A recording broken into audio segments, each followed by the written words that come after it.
So yes, it's true. I've decided to give you all a little bit of snow cone realness. Give me your wig. Give me your wig.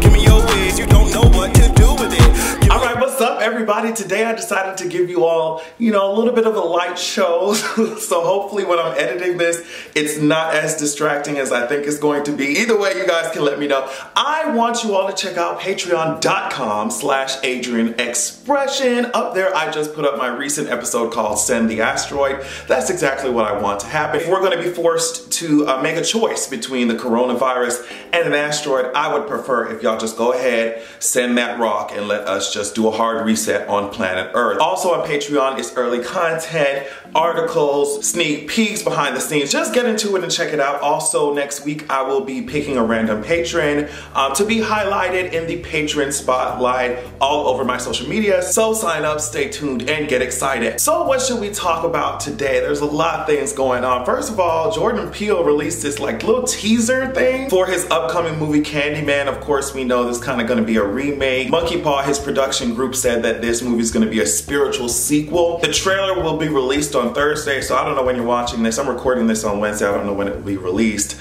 Patrons get it early. And I think it's really cool because I'm not really a fan of horror, but just the fact that Jordan Peele's name is on it and he's going to be behind it makes me really interested in going to see it, just like Get Out and Us. So this is coming from Source. Monkey Paw creative director Ian Cooper states, "What we're doing with Candyman and how Jordan is crafting it on the page is going to be very exciting and rewarding to audiences that haven't seen the original film, as well as people who have seen the original film. In a broad sense of the word, this film will stand alone if you've never heard of a film called Candyman, and will dovetail in a pretty complicated and interesting way to the original. In short, I think this will really fit in with what we're doing with Us and what we did with Get Out." So yeah, I'm already excited because the original Candyman was based around segregation and race and class and all of that. So, Jordan Peele's mind on top of that will add a new layer to stuff, especially in present day. So cannot wait to see what that's about. Just letting you all know that Lady Gaga's new single, Stupid Love, will be dropping on Friday. The girl is over here serving us all types of futuristic looks.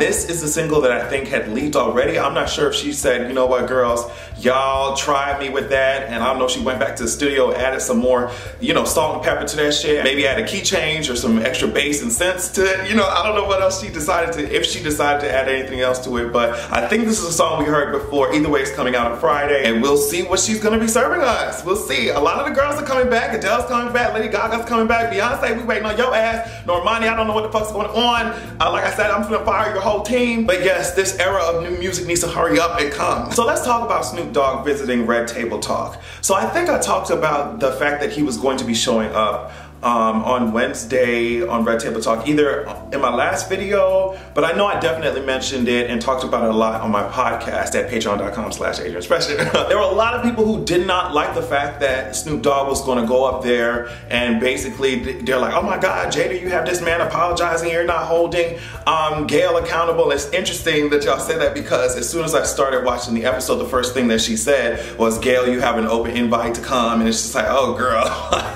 So maybe she heard what y'all were saying, but Snoop Dogg went up there, and a lot of people, like I said, a lot of people were frustrated that he was going to go up there in the first place. But in my opinion, if you watch the episode, it's very I'm like, okay, Snoop, I don't know if your PR manager told you to get your ass on here, but the way that he was speaking sounded like legit. And I'm joking, but he said he experienced a lot of loss recently, and he feels like he always has to be kind of strong in front of people. And he's like, when is my time to blow up and get angry? And he said, I lost control of my emotions, and I did that. But then he ended up apologizing sincerely. He said he reached out to Gayle and all that. So, and people are mad at this, but I'm just like, why? Like, the man is speaking about the fact that he feels, some type of pressure, especially being a big celebrity, and he said his emotions got the best of him. And basically he was saying, black men, there's always this feeling of us kind of being targeted, and it felt weird coming from someone else who was black as well, But on the flip side, like I said, I was like, Gayle was just being a journalist, and whether you consider it to be ill-timed or not, I just felt like the response that Snoop Dogg gave was not congruent with what Gayle asked or what Gayle did. And I also said this on my podcast, that when I was younger doing the YouTube videos, like some people would say some things and my response or what I would say online would go overboard way doing too much, way too much. When you look at my response versus what someone or a celebrity has said. So I have been more mindful of this. So the fact that Snoop Dogg is being more mindful of this, in my opinion, that's not something bad. And child, you know, with Jada and all them, it's a whole production. They had Iyanla Vanzant come up on there talking about the spirit of healing. I'm just like, after Iyanla bent somebody down and told them to speak it into the hole, I mean, it's just, I can't take the good sis too seriously anymore.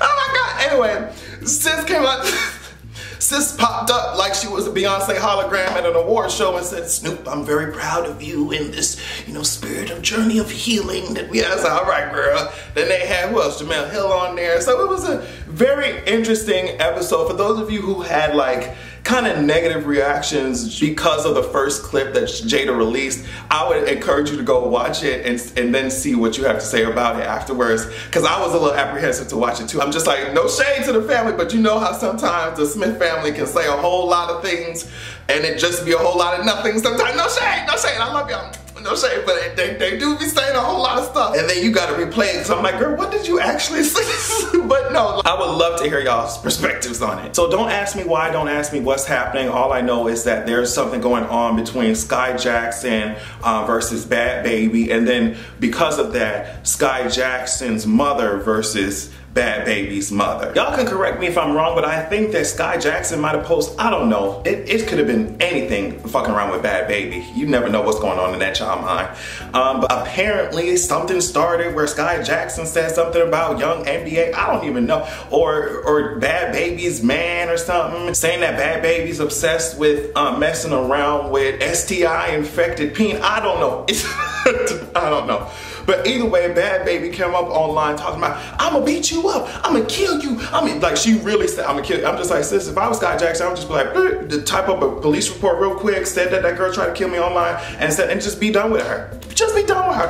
Who Bad Baby is really up online talking about she finna beat up Sky Jackson and all that shit. I'm just like, sis, every fight that we seen your ass in, you done lost it. I mean, y'all can please correct me if I'm wrong, but everybody that done seen Bad Baby get into, she got her tired ass culture vulture, black sand built ass just dragged across the studio floor. So, I mean, if I'm wrong, like I said, let me know. But girl, I don't know why you knucking and bucking, but you're not ready to fight. That's, you know what I mean? You got to have the parts in place like Jenga. All right, like a jigsaw puzzle in order to make those types of threats. Either way, Sky Jackson was not pressed or phased. This is what she had to post on her Instagram story. Book doing well, finalizing makeup deal, shopping treatment to major studios and producers. I mean, she just said she don't have no time for negativity, and you're bringing it all over here. Now, I mentioned that Sky Jackson's mother and Bad Baby's mother were going at it, and this is what they had to say to each other. So Bad Baby's mom said, you really think you scare me? Sorry, girl. Like I said, I come from New York too. And Sky Jackson mama dragged the shit out of her, telling me you from New York don't mean a damn thing to me. Your daughter's a hot ass mess, always barking like a little chihuahua on social media like she has no damn home training. Take that ghetto shit back to Florida and get the fuck off my damn timeline. I do welcome you to DM me your info though. So I don't know what makes Bad Baby, who did not win no fight, and her mama think that they can go against Sky Jackson and her mama. This is Sky Jackson and her mama. Do it look like you want to fight their ass? Sit your ass down, sis. Bad Baby, go be the vampire to black culture like you do, just snatching a very caricature, stereotype built version of black culture. You know what I mean? Stay busy doing that and leave Sky Jackson alone. And if I catch you in any of our houses trying to steal the seasoning, I'm calling the cops. So y'all remember that movie Love, Simon? It was basically like a romance coming of age high school movie, except that, oh my goodness, gay people actually exist. So it was groundbreaking, like, oh wow, gays have normal high school lives too. You remember Love, Simon? So this is what happened. Apparently Love, Simon, they were gonna get like a TV show or something like that, and it was supposed to be on Disney Plus, but Disney said, girl, no ma'am, because it's not family friendly. That shit is hilarious to me. So this is what Attitude Magazine said. They said that Disney will no longer stream the new TV series on their site, and sources say that Disney felt many issues explored on the show, including alcohol use and sexual exploration, would not fit in with the family-friendly content on Disney Plus. I'm just like, okay, sis. Somebody on Twitter said Anakin killed toddlers. They said Mr. Vader Anakin Skywalker was over here slicing toddlers up. And y'all, Disney's like, okay with that. You're shooting motherfuckers out the sky and starships exploding, people dying and shit, but you know, can't see the gay kids kissing. And what makes this even more interesting, since I brought up Star Wars, seeing this allows us to understand that Finn and Poe they stood no chance. They didn't stand a chance. They would have rather just self-combust than to have any type of gay relationship in no big movie like Star Wars. Finn and Poe did not stand a chance. If they can't even handle a TV show about fucking Love, Simon, girl.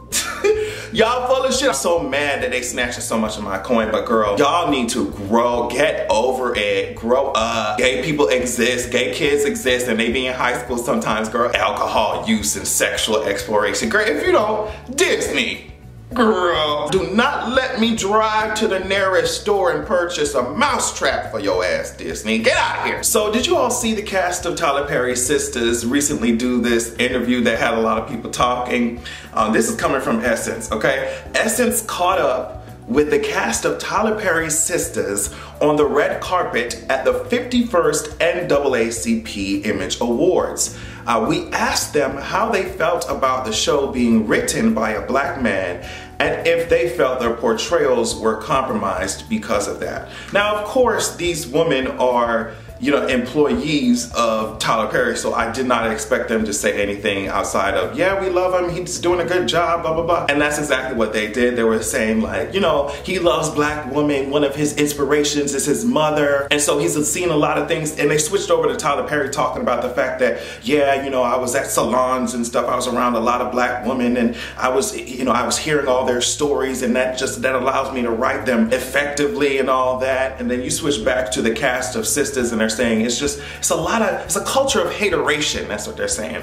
And all of this could be solved if Tyler Perry just hires black women writers. It's really that simple. Like, I don't understand what is so complicated about that. Just because you've seen black women go through some things, or you've seen your mama go through some things, and it does not mean that you know what it feels like to be a black woman in those situations. So yes, you may think that your ass knows so much about the black woman experience, but first of all, give opportunities to black women. That lived experience of being a black woman, you can't identify with that shit. And it's made especially clear, Tyler Perry, when you were sitting right next to Crystal R. Fox, who plays Grace in your movie A Fall from Grace. And she was talking about how important hair was to black women and why she was pressing so hard for her hair to be right in your movie, and you were just like, I don't have time for that. I don't have the time and money to be spending millions of dollars and waiting 6 hours for you to get your hair right, and you need to get your hair right before you get on camera. There a black woman is,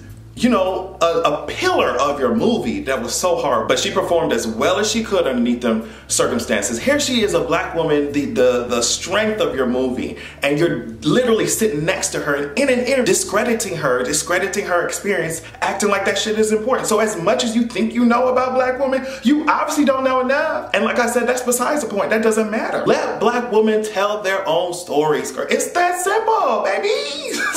And it's not to say that you can't write a black woman character. You have millions of dollars. You have a whole show about all black women with no black woman input. You know what I mean? Get it together. But anyway, y'all, that's all the news I have for you today. Make sure that you check out patreon.com/AdrianExpression, as there is new content going up on there on Thursday. Thank you all so much for watching. I love you so much, and make sure that you have a good goddamn evening.